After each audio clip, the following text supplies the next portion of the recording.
hoy vamos a ver la clase que nos queda pendiente del primer bloque, rayos X en nefrología. En realidad la parte de rayos X más importante es ultrasonido y biopsia, que fue lo que ya vimos con anticipación. Y esta vez es una clase breve de generalidades como de rayos X, de cuestiones que nos son de utilidad. Terminando ya esta clase, que yo espero nos tome 30 minutos para que puedan hacer su examen más tarde con calma. Ya la siguiente semana vamos a empezar a retomar con el siguiente bloque que tiene que ver todo lo de patología glomerular.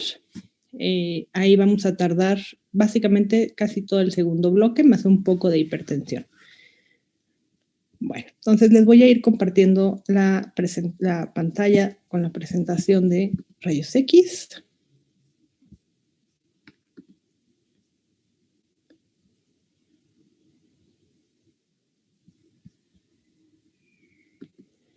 De los jefes de grupo, de los 4 grupos, ¿alguna novedad en estos días con el examen, con alguno de sus compañeros? Del grupo C no, doctora. Bien. ¿De los otros 2 grupos? Buenos días, doctora. Igual, yo sin novedad. Buenos días. Ok.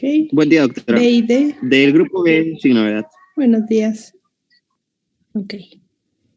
¿Y D? Anda por ahí Kevin Gómez, que siempre entra tarde. Sí, doctora, buen día. No, sin novedad. Buenos días. Ok, perfecto. Mira, hoy no entramos tarde.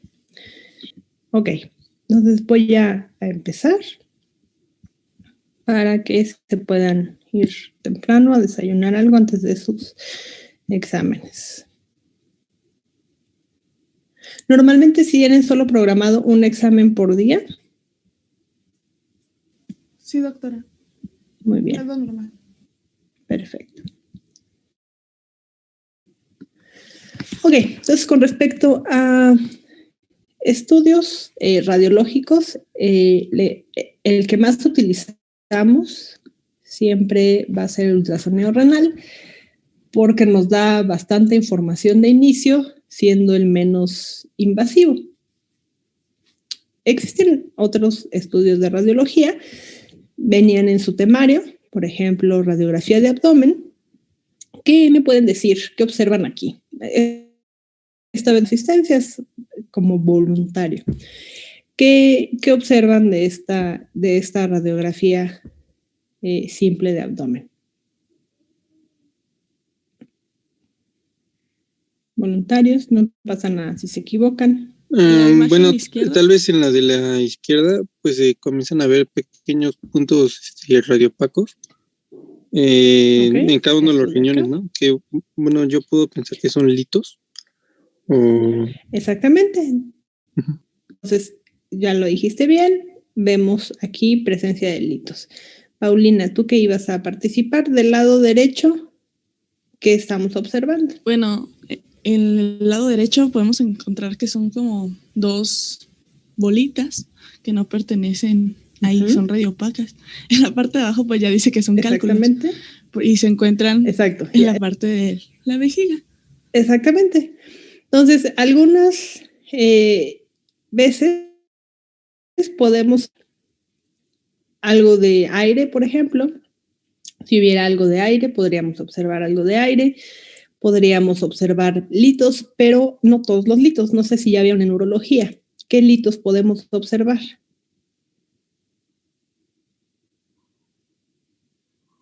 ¿Calcio? Calcio, por ejemplo. Entonces, si tu lito no corresponde a esas características, difícilmente se va a ver. O si tu lito es pequeño o es único, difícil se va a ver. Pero bueno, digamos que sería uno de los primeros estudios pues de menor costo, que sea poco invasivo, como para una evaluación inicial.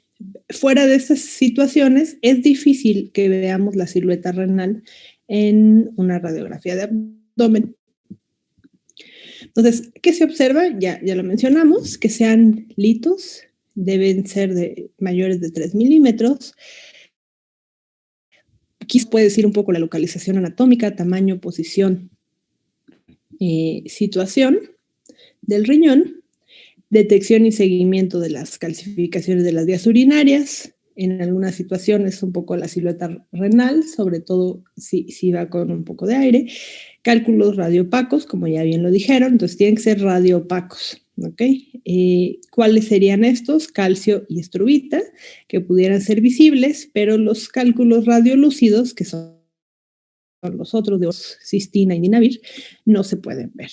O algo de osteodistrofia renal. También, esa es otra cuestión que sí pedimos, pero no es tanto la placa simple de abdomen, pero los pacientes con enfermedad renal tienen alteración a nivel ósea, por lo tanto, necesitamos pedir series óseas metabólicas para ver cómo está la calcificación a nivel de huesos largos, en cráneo, depósitos, por ejemplo, de calcio en cráneo, que se llaman salip. Ahí nos ayuda a ver ese tipo de situaciones. Después, tenemos otro estudio de la vía urinaria, que es la urografía excretora. ¿Qué saben ustedes de la urografía excretora? ¿Alguno de ustedes? ¿Qué sabe de ella? ¿Qué es? ¿Cómo es? ¿Cómo se hace? ¿Para qué me sirve?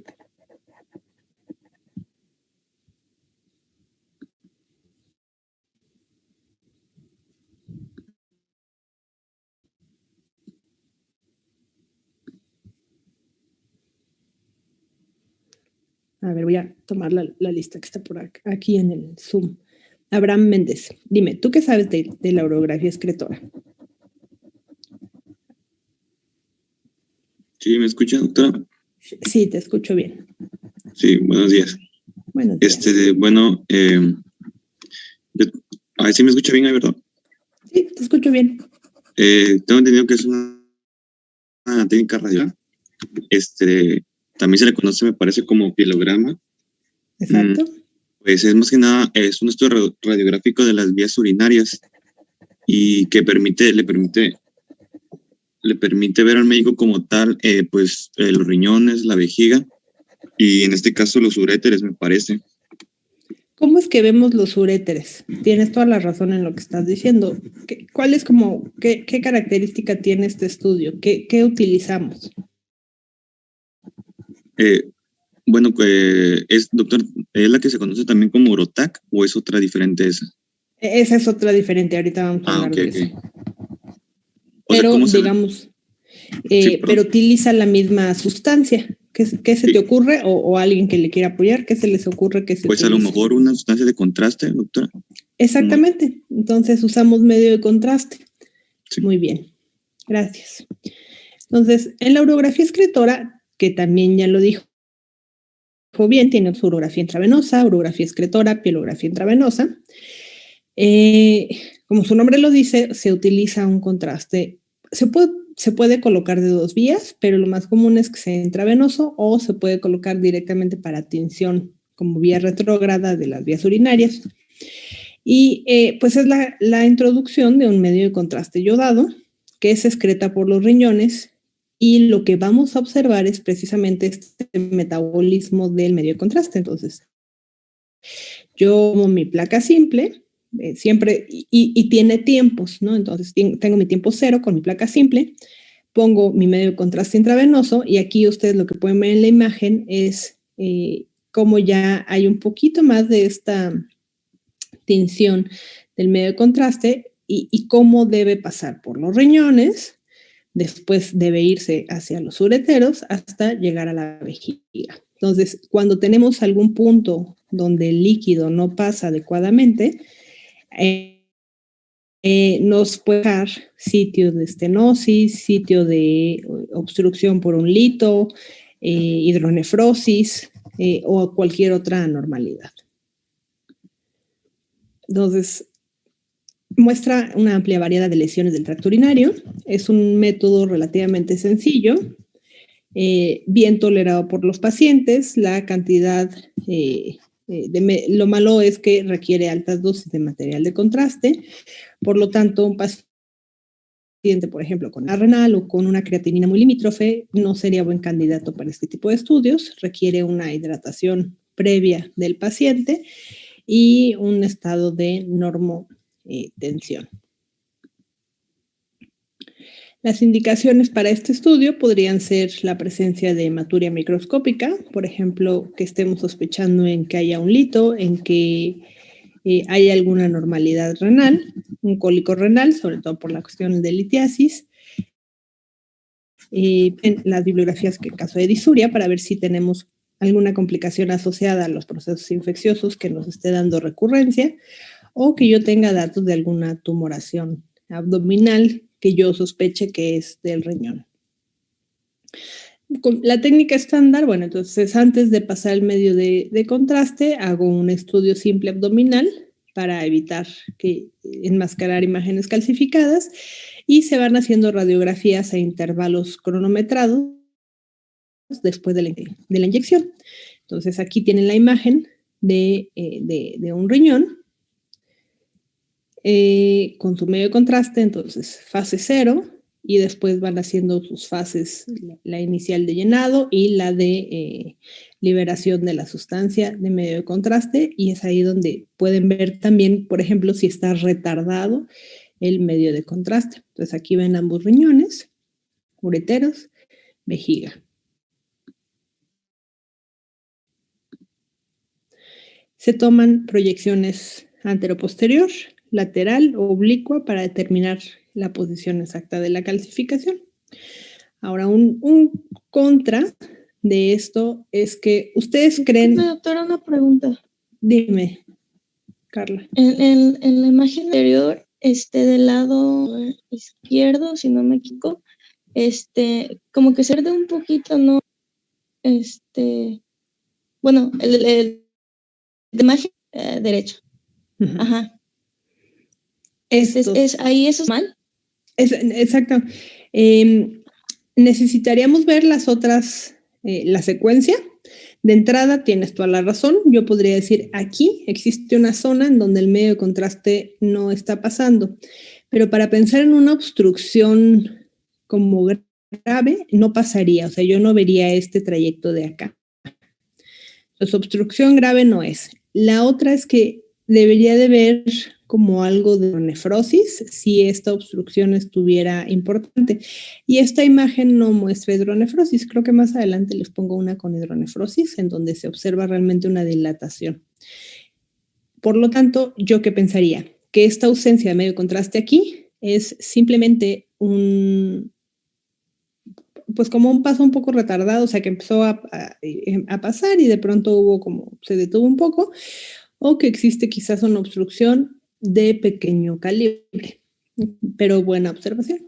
Ok, gracias. Justamente eso es lo que se busca, ausencia de medio de contraste.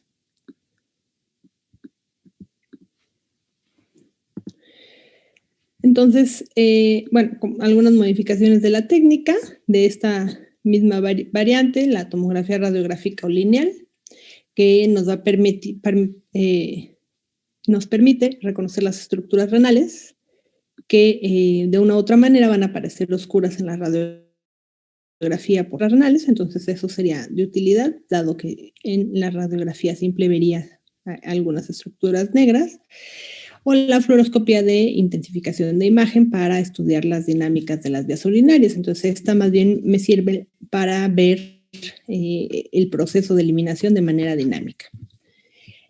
En nefrología es muy extraño que nosotros pidamos de primera intención una urografía excretora. ¿Por qué? Por ejemplo, a nosotros nos serviría la litiasis para saber si hay litiasis, pero si lo sospechamos, lo primero que vamos a hacer es pedir un ultrasonido. Y si el ultrasonido lo confirma, entonces lo siguiente que vamos a solicitar ya es una tomografía para que nos dé la localización exacta del lito, las dimensiones, en miras más bien de mandar para manejo quirúrgico. ¿Okay? Entonces, este estudio en nuestro caso no es tan utilizado.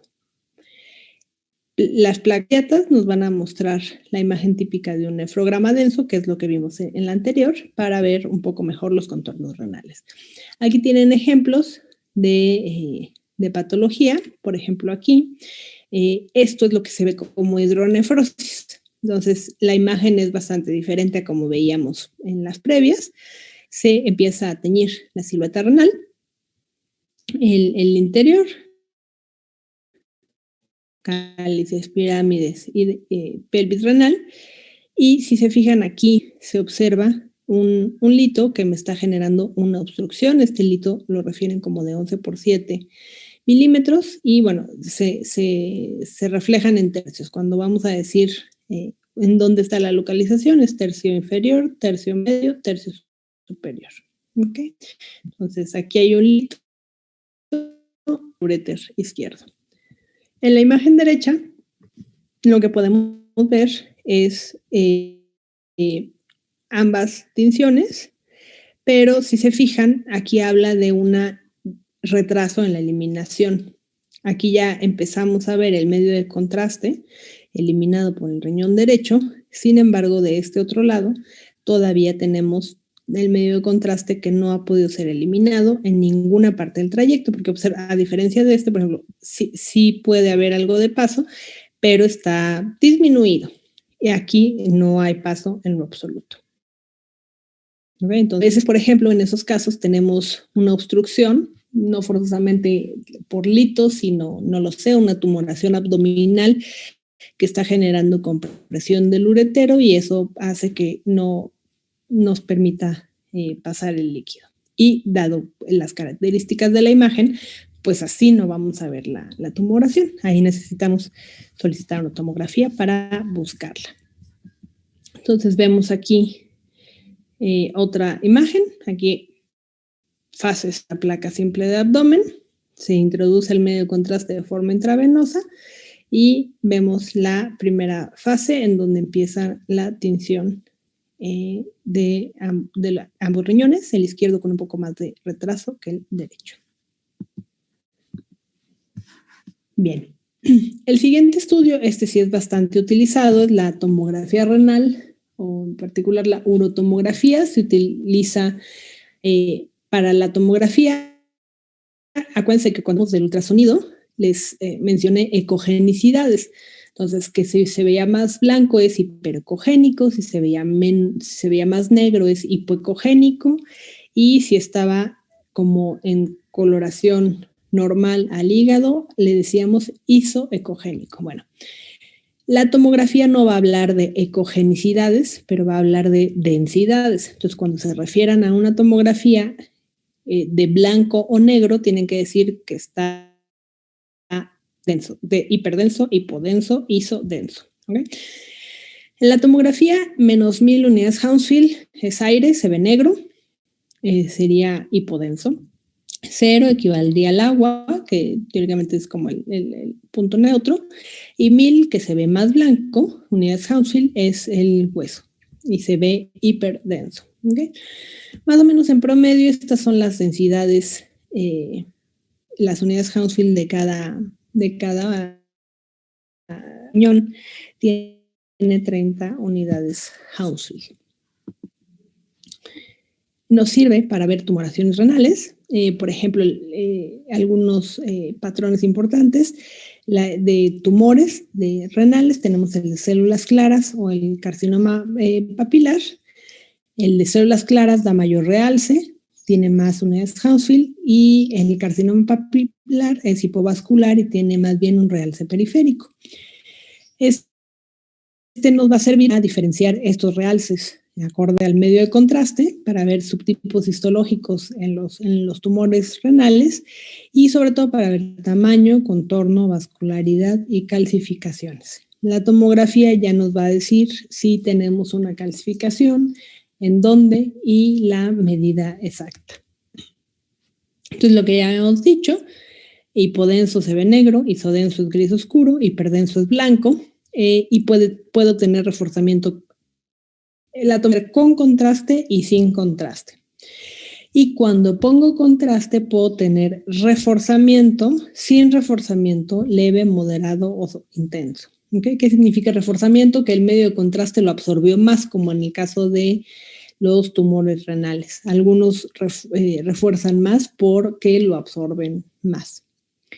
¿Qué puedo ver? Lesiones quísticas, por ejemplo, enfermedad poliquística. Puedo ver si hay complicación de estos quistes, presencia de septos al interior, las calcificaciones, puedo ver si es uno, si es mucho, cuánto miden, si están engrosados, si hay nódulos, si realzan al contraste o si tengo sangre en el interior. Por ejemplo, cuando tengo un quiste o una enfermedad poliquística que además está complicada por hemorragia en su interior, veo un incremento de estas unidades Hounsfield que normalmente eran 30 y si es quiste y es agua, pues son como más o menos 20, que es poco.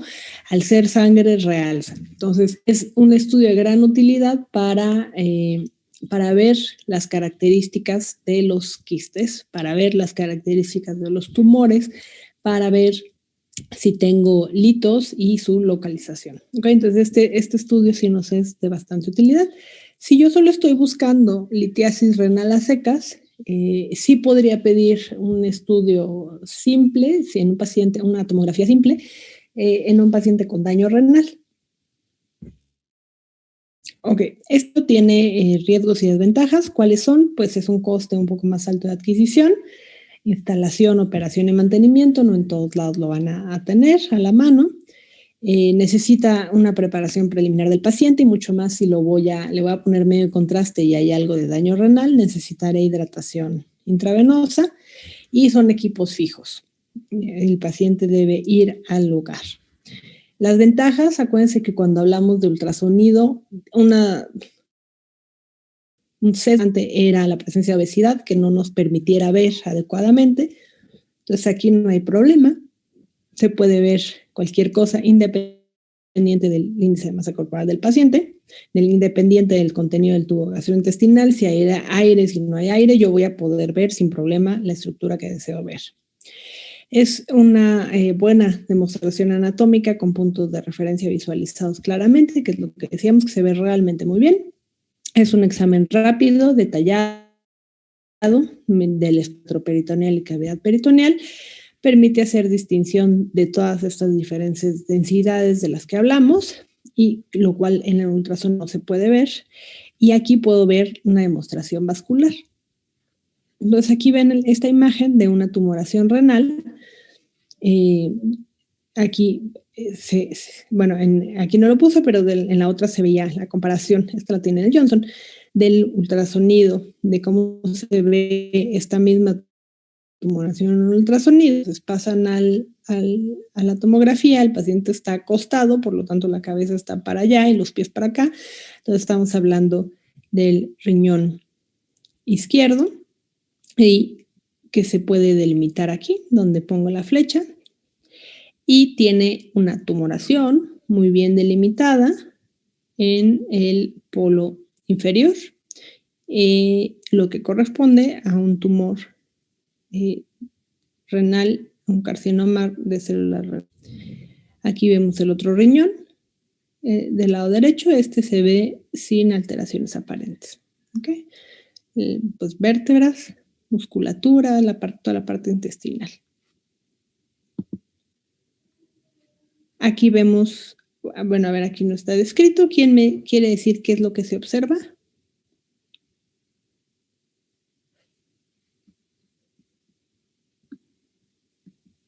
Pues igual serían como honguitos. Exacto. ¿Cómo los describes tú? Son imágenes. Imágenes como sea radiopacas. Hiperdensas. Hiperdensas. Radiopaco es en la radiografía.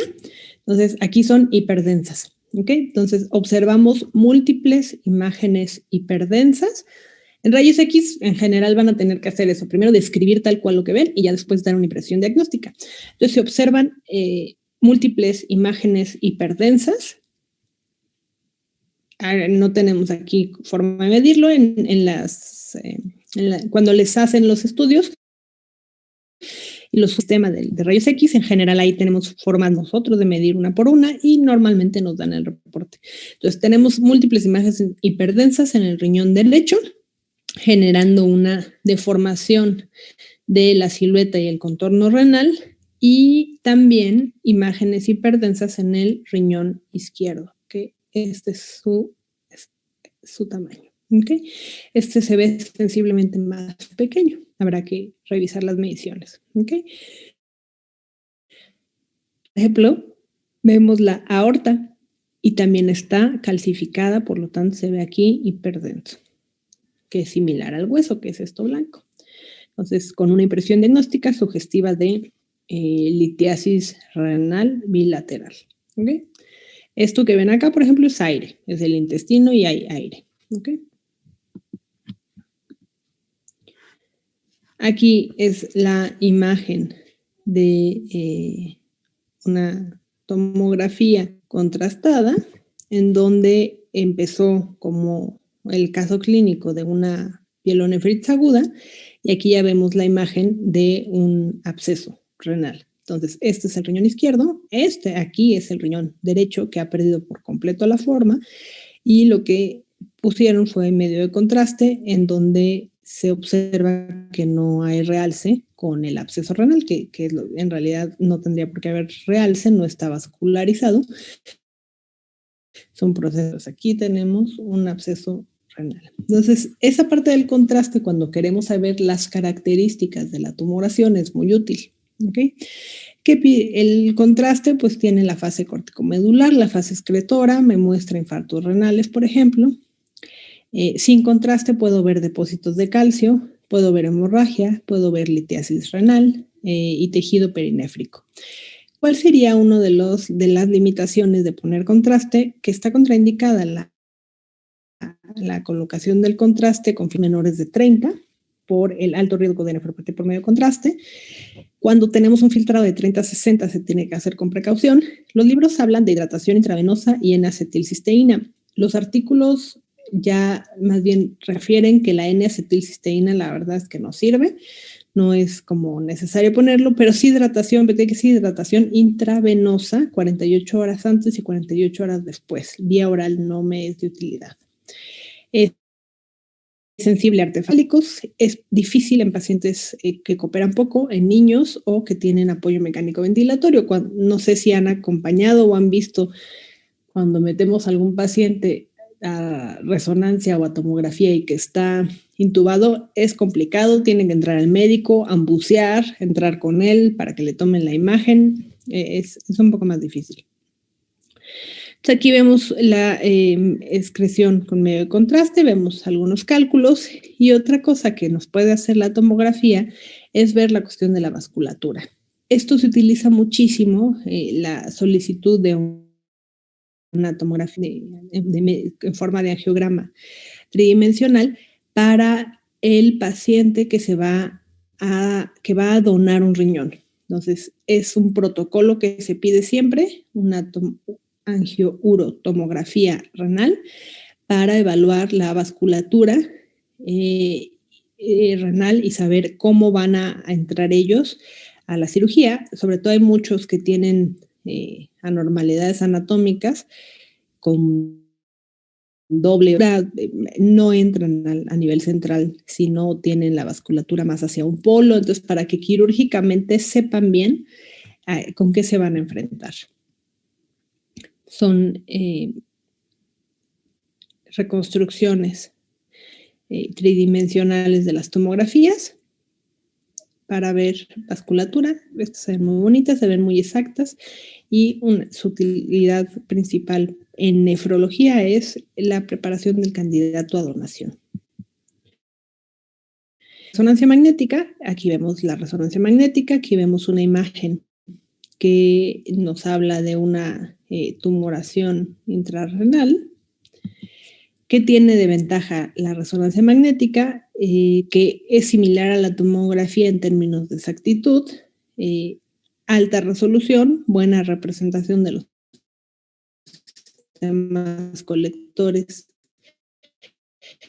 Sí, aquí se utiliza gadolinio como medio de contraste, que es un poco menos que el medio de contraste iodado, pero no se exime de tener riesgo por nefropatía por medio de contraste. Desventaja, el costo también es elevado, también se requiere de un conocimiento especializado, es un poco más prolongado el estudio y objetos de metal no pueden ser bien identificados aquí como parte de contraindicación. Aquí vemos varias imágenes de resonancia magnética. La resonancia, la verdad, la pedimos menos. Con la tomografía, la mayoría de las patologías renales pueden ser resueltas. Aquí vemos la imagen de la silueta renal, el inicio de la imagen de la silueta renal. Aquí vemos esta imagen realzada con gadolinio, en donde aquí tenemos un discreto incremento del volumen y pérdida de la silueta renal. Aquí vemos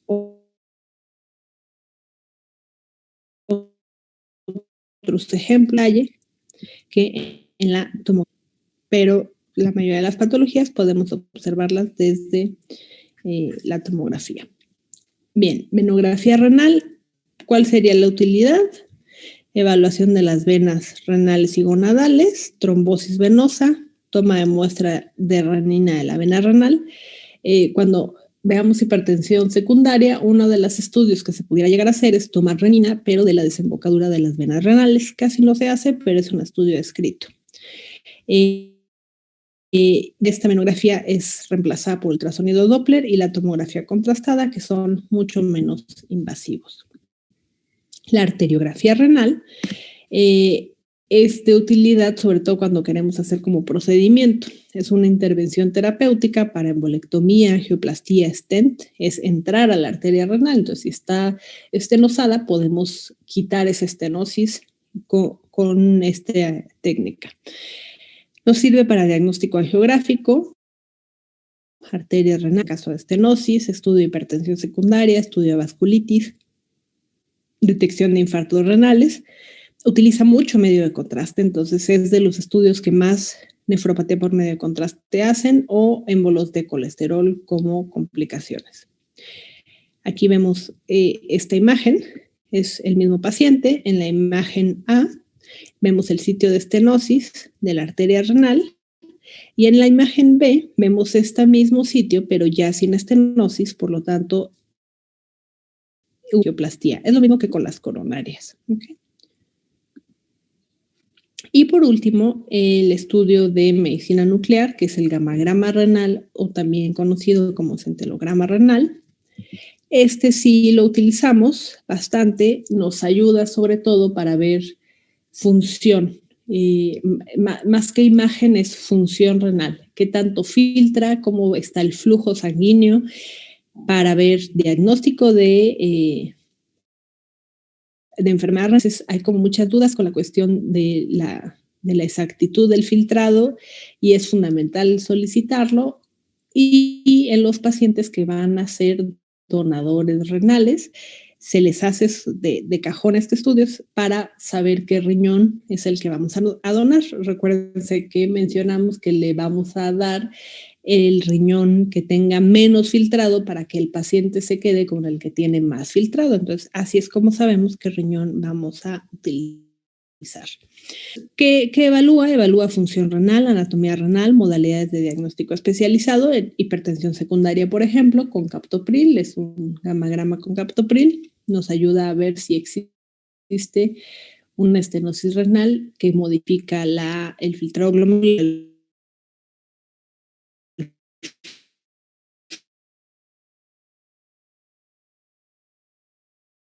Flujo y lo va a graficar. Aquí utilizan varios radiotrazadores cuando hablamos de inulina, que aquí ayudan a ver filtrado glomerular como el DTPA, secreción tubular, sobre todo el MAC3, agentes de retención tubular para ver infartos, pielonefritis o pseudotumores como el DMSA y vemos flujo sanguíneo renal y para el uso de trasplante para evaluar riñón sano utilizamos el MAC3. Esto lo tienen ustedes en el Johnson. Entonces, ¿qué radio núclido vamos a utilizar? Filtrado glomerular con deterioro. El filtrado glomerular en un paciente que está deteriorado, MAC3. Flujo flujo sanguíneo renal. Son como los principales. ¿Okay? Esto no lo deciden ustedes, esto lo decide el radiólogo, pero ustedes tienen que saber cuáles tienen como alternativa. Entonces, el renograma, este estudio de medicina nuclear nos va a dar dos cosas. Uno, nos va a dar gráficas, como las que ven aquí. Por otro lado, nos va a dar una imagen. Ahorita vamos a ver esa imagen. Entonces, en esta primera parte, en el renograma, vamos a ver si está normal el flujo sanguíneo renal, la excreción y la recaptura mediante el medio de contraste. Entonces, se administra un medio de contraste y nos da la diferencia entre riñón izquierdo y riñón derecho. Aquí vemos adicional la aorta, entonces se administra el medio de contraste y después se tiene que ir eliminando. Lo que nos va a mostrar es esa administración de contraste con la absorción máxima en temporalidad, que es en minutos, y después su eliminación. Cuando tenemos una estenosis, por ejemplo, que tenemos una zona de menor recepción sanguínea y administramos captopril para generar una vasoconstricción y en ese momento un daño, tenemos una gráfica completamente diferente en donde esta eliminación no fue llevada a cabo. Ahorita les voy a poner la imagen. El pico de concentración del medio intravenoso normalmente va de 3 a 5 minutos. Cuando se elimina más lentamente, también estamos hablando de que existe un filtrado glomerular disminuido, una disfunción renal. Entonces son estas dos imágenes, la curva, el renograma y esta imagen que me va a dar en diferentes momentos de la absorción del medio de contraste. Aquí lo que vemos, por ejemplo, es un infarto renal del riñón derecho. Aquí debería de verse acá, pero no se ve, por lo tanto no llegó radiotrazador. Aquí vemos la diferencia, no hubo buena excreción en el riñón izquierdo, ¿ok? Deberíamos ver los dos con excreción al mismo tiempo. Este renograma en medicina nuclear es aquí donde vemos lo de los infartos, por ejemplo. Entonces, cada fase voy viendo cómo se absorbe el medio de contraste, el radiotrazador en cada riñón, hasta que lo empiece a eliminar. Entonces, su con absorción máxima y su eliminación. Entonces, en estos puntos podemos llegar a ver alguna tumoración, alguna zona de mayor absorción o de menor, como en el caso del infarto.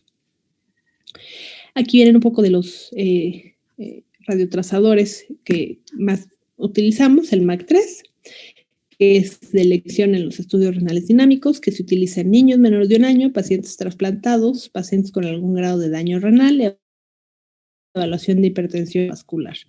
El DTPA lo vemos principalmente para ver el filtrado glomerular, tiene menor costo, menor extracción. De hecho, ese es el que van a ver en general reportado en los estudios de medicina nuclear. Puede tener falsos positivos, sí, como en casos de estenosis pielouretral o una NTA. Nos ayuda a ver evaluación de la hipertensión de origen renovascular, el gamagrama con captopril, la evaluación y seguimiento de un trasplante renal. A veces cuando empieza a haber disminución del filtrado, queremos ver qué está pasando con el injerto, utilizamos este estudio. Podemos ver datos de necrosis tubular aguda, dado que son zonas de menor percepción de sangre, un rechazo hiperagudo agudo crónico en el injerto renal, si hay nefrotoxicidad por ciclosporina o alguna complicación quirúrgica como estenosis del sistema colector. Vamos a ver salida de líquido, fístula, linfoceles, urinomas, hematomas o trombosis de arteria renal. Riesgo, la radiación, que exista anafilaxia a los radiotrazadores, que pudiera haber sangrado o infección. ¿Ok? Muy bien. Pues con esto tenemos para la clase de rayos X. ¿Alguna duda que les haya surgido de esta clase? Me parece que hablamos de lo básico, de lo principal. Entonces, ¿cuál sería como mi mensaje a transmitir? El estudio de elección en nefrología de primera instancia es el ultrasonido renal. Gracias a él detectamos la mayoría de las complicaciones y a partir del resultado determinamos si necesitamos otro estudio adicional. ¿Cuáles son los 2 estudios adicionales que pedimos generalmente? La tomografía renal y medicina nuclear. Medicina nuclear tiene muchas más posibilidades en nefrología para ver función renal y estudios adicionales de hipertensión renovascular. ¿Okay? Entonces, ese tiene como función ver sobre todo función del riñón, excreción, flujo plasmático. ¿Dudas de momento? No, doctora, ninguna. Todo bien, doctora. Muy perfecto.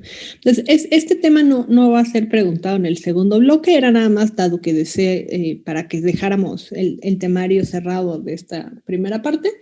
Si acaso vendrán detalles, sería como hasta el final, ¿ok? Entonces, damos por terminados los temas de todo el primer bloque para empezar la siguiente semana en nuestro horario habitual para glomerulopatías. Vamos a empezar con el abordaje de los síndromes glomerulares. ¿Ok? Muy bien. Entonces, si no hay nada, pues éxito ya en el cierre de sus exámenes y nos vemos el martes. Gracias, doctora. Muchísimas gracias. Doctora, buen día. Gracias. Hasta luego.